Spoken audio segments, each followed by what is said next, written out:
আমি রিমি, আমরা এসেছি উত্তরবঙ্গ, এটা আলিপুরদুয়ার এবং Falakata district block, Falakata block. হ্যাঁ, তো এখানে দেখুন শুধু চায়ের বাগান আর চায়ের বাগান, এবং দেখুন কত সুন্দর, শুধু চায়ের বাগান চায়ের বাগান, জায়গাটা কত সুন্দর দেখুন। আমাদের এই এখানে রান্না বান্না হয়েছে, এখানে খাওয়া দাওয়া করেছি আমরা, এখন গিয়ে আবার একটু রেস্ট নেব, ফের 10টায় আমাদের শো শুরু হবে। তো এখন এই বাগানটায় আমরা একটু ভিডিও করছি, আপনারা দেখুন জায়গাগুলো কত সুন্দর, শুধু চায়ের বাগান, যেদিকেই তাকাবেন শুধু চায়ের বাগান,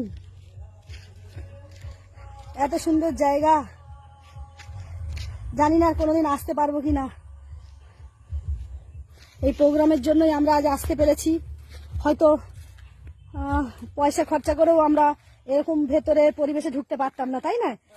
হ্যাঁ, আমরা হয়তো বড় বড় স্পটে হয়তো পয়সা খরচা করে যাওয়া যায়, ধরুন আপনার বাসে করে কোথাও বেড়াতে গেলেন, কোথাও চায়ের বাগান অবশ্যই দেখতে পাবেন, দার্জিলিংয়ে গেলে, আপনার জলপাইগুড়িতে গেলে দেখতে পাবেন, কিন্তু এই যে গ্রামের ভেতরে যে এত চায়ের বাগান, এগুলো তো দেখতে পেতেন না। কেন আমরা যে গ্রামে ঢুকেছি, ভেতরে ভেতরে গ্রাম আছে, গ্রামের মধ্যে দেখুন কত চায়ের বাগান। হ্যাঁ, আর ওই দেখুন আকাশ দিয়ে রকেট যাচ্ছে, রকেট, হ্যাঁ রকেট যাচ্ছে আকাশ দিয়ে, দেখা যাচ্ছে কি দেখা যাচ্ছে?